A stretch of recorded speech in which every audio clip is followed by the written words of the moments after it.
Halo semua. Coba perhatikan mesin konveyor berikut ini. Mesin konveyor dapat bergerak dengan lancar sehingga barang bisa terdistribusikan dengan baik. Hal ini terjadi karena rantai yang menghubungkan kedua roda gigi memiliki ukuran yang tepat, sehingga mesin dapat bergerak dengan sebagaimana mestinya. Hubungan antara rantai dan kedua roda gigi merupakan representasi dari konsep garis singgung pada lingkaran. Nah, sebetulnya apa sih garis singgung lingkaran itu? Pada kasus sebelumnya, kita ketahui bahwa head pulley menyentuh belt di satu titik. Secara matematis, dikatakan bahwa belt adalah garis singgung head pulley dan titik sentuhnya disebut sebagai titik singgung.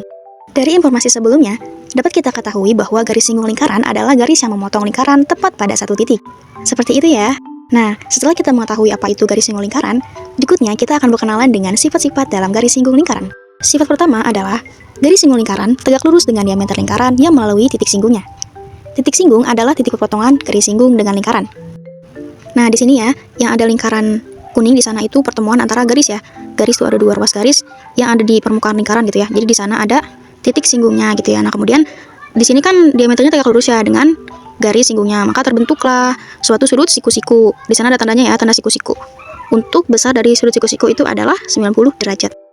Lanjut ke sifat kedua. Nah, melalui suatu titik pada lingkaran hanya dapat dibuat satu dan hanya satu garis singgung pada lingkaran gitu ya. Nah, di sini garis P di atas tuh bukan merupakan garis singgung lingkaran O gitu ya. Jadi di sini ada dua ruas garis, satu garis P dan satu garis singgung. Nah, di sini kenapa P itu bukan garis singgung? Karena dia memotong dua titik ya, bisa dilihat tuh. Jadi ada dua titik yang bersentuhan dari garis P ini dengan lingkaran sehingga dia bukan garis singgung. Yang ketiga, melalui suatu titik di luar lingkaran dapat dibuat dua garis singgung lingkaran. Nah, jadi kita punya titik P ya, misalkan di luar lingkaran ini. Kalau kita menarik garis dari titik P ini, dari manapun arahnya, yang ingin menyentuh lingkaran, maka hanya bisa dibentuk dua saja gitu ya. Hanya akan ada dua garis singgung lingkaran yang terbentuk jika suatu titik di luar lingkaran. Berikutnya, terakhir sifat nomor 4. Apabila dua garis singgung berpotongan pada suatu titik di luar lingkaran, maka jarak antara titik potong tersebut dengan titik singgung kedua lingkaran akan sama gitu ya. Misal kita punya titik P di luar lingkaran. Kalau kita menarik garis gitu ya dari titik P ini, garis singgungnya terbentuk gitu ya, yang menyentuh lingkaran sesuai sifat nomor 3 tadi, maka ada dua garis singgung gitu ya. Yaitu pertama garis singgung PQ dan garis singgung PR gitu ya. Seperti itu. Nah, dengan sifat keempat ini, maka jarak antara PQ dan PR itu akan sama gitu karena mereka berpotongan di titik P seperti itu. Sifat keempat ini bisa kita buktikan dengan teorema Pythagoras gitu ya. Karena segitiga POR dan POQ itu adalah segitiga siku-siku, maka PQ kuadrat sama dengan PO kuadrat min R kuadrat. Nah, di sini ada tipe ya, harusnya dua itu di atas kuadrat bukan di bawah ya. Juga pula berlaku untuk PR kuadrat sama dengan PO kuadrat min R kuadrat gitu ya. Sehingga apa? Sehingga kita dapati bahwasanya PQ itu sama dengan PR. Di sini posisinya PO itu menjadi hipotenusa dari segitiga POQ gitu ya. Kemudian kita punya PO juga sebagai sisi miring dari segitiga POR. Seperti itulah sifat-sifat dari garis singgung lingkaran. Semoga mudah dipahami ya.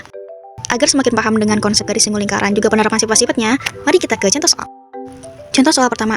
Pada gambar berikut, BD dan DC adalah garis singgung lingkaran A. Nah, jika sudut BAC sama dengan 147 derajat, tentukan besar sudut BDC. Dalam menjawab persoalan ini, untuk soal matematika kita biasakan ya, kita tulis diketahui terlebih dahulu. Nah, dari informasi soalnya kita ketahui bahwa BD dan DC adalah garis singgung lingkaran. Kemudian, informasi kedua nih, sudut BAC sama dengan 147 derajat. Kita tulis dulu. Setelah itu, kita tulis ditanyakannya apa. Nah, tadi kan di soal ditanyakan gitu ya, tentukan besar dari sudut BDC gitu ya. Nah, kemudian barulah kita jawab. Nah, dari gambar tadi, karena BD dan DC itu garis singgung lingkaran gitu ya, maka sesuai sifat garis singgung gitu ya, yang nomor 1 gitu ya. Di sana kita ketahui bahwasanya AB dan AC adalah jari-jari dari lingkaran gitu ya, sehingga mereka kan tegak lurus nih dengan garis singgungnya. Maka terbentuklah sudut siku-siku gitu, yaitu 90 derajat. Maka kita dapatkan bahwasanya sudut ABD itu sama dengan 90 derajat dan sudut ACD juga sama dengan 90 derajat. Dari sini kan kita ketahui gitu ya bahwasanya tadi besar sudut BAC sudah ada gitu ya. Kemudian ABD dan ACD juga ada. Nah, kemudian bagaimana cara kita mencari besar sudut BDC? Nah, kita perhatikan dulu nih, bangun yang terbentuk dari garis singgung dan jari-jari itu adalah bangun seperti layang-layang ya. Nah, layang-layang kan merupakan segi 4 gitu ya, dimana sudutnya atau keseluruhan dari sudut segi 4 itu adalah 360 derajat. Kita bisa manfaatkan informasi ini untuk mencari sudut lainnya gitu ya, atau sudut BDC yang kita cari di soal.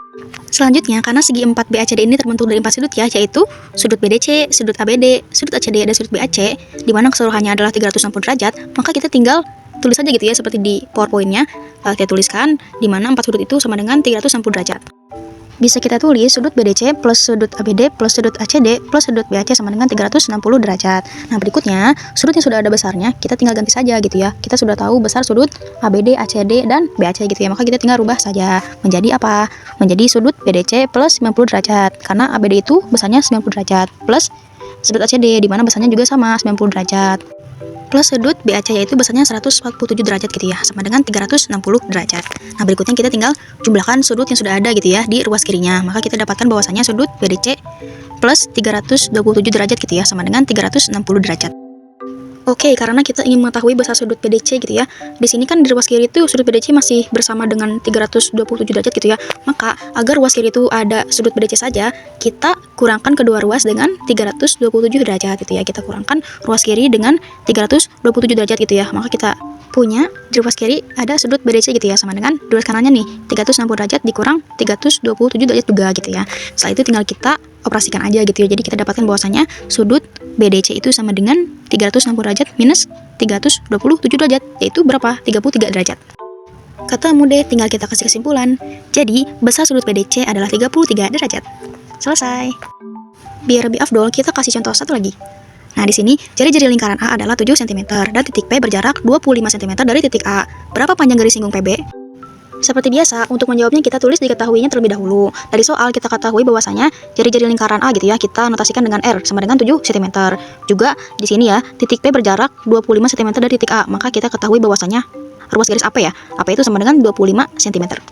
Ditanyakannya, berapa panjang garis singgung PB? Langsung kita jawab. Nah, kita perhatikan terlebih dahulu. Ternyata dari gambar yang sudah ada, kita bisa lihat bahwasanya ada sebuah segitiga, yaitu segitiga siku-siku.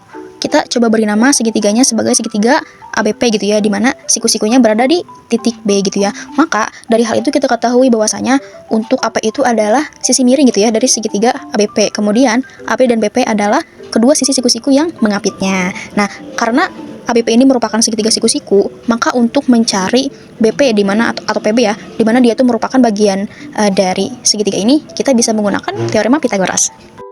Masih ingatkah kalian dengan teorema Pythagoras? Oke, Ibu ingatkan ya, untuk teorema Pythagoras itu isinya kuadrat dari sisi miring itu sama dengan penjumlahan dari kedua sisi siku-sikunya yang dikuadratkan juga gitu ya. Jadi bisa kita tulis gitu ya. Di sini karena kebetulan sisi miringnya adalah AP dan sisi siku-siku yang mengapit keduanya itu ada AB dan BP, maka AP kuadrat itu sama dengan AB kuadrat plus PB kuadrat gitu ya. Nah, berhubung di sini kita mencarinya PB, kita bisa dong merubahnya atau memindahkan ruas dari rumus Pythagoras ini menjadi apa? Menjadi PB kuadrat sama dengan AP kuadrat min R kuadrat.